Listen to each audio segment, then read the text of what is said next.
نواز رسول حضرت امام حسین علیہ السلام اور ان کے رفقا کی اسلام کی سر بلندی اور حق و صداقت کے لیے لات زوال میدان کربلا میں دی گئی عظیم الشان قربانی کی یاد میں ملک بھر کی طرح حیدرآباد میں بھی شہدائے کربلا کا چہل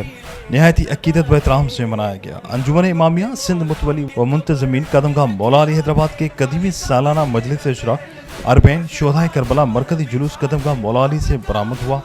مجلس اعزاز سے مولانا سید علی افضل زیدی نے خطاب کیا۔ جلوس میں شبیہ تابوت امام حسین اور علم باز ذوالجناح جھولا علی اصغر برآمد ہوئے۔ جلوس میں لبیک یا حسین لبیک یا حسین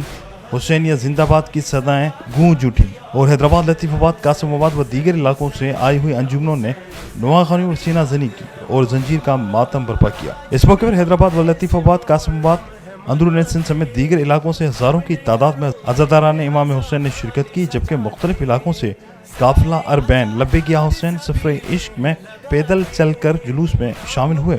6:45 سے لے کر حیدر چوک تک استقبالیہ کیمپ لگائے گئے تھے، جس میں عزاداران امام حسین کو موقف تبرک و نیاز شربت کا اہتمام کیا گیا تھا، جبکہ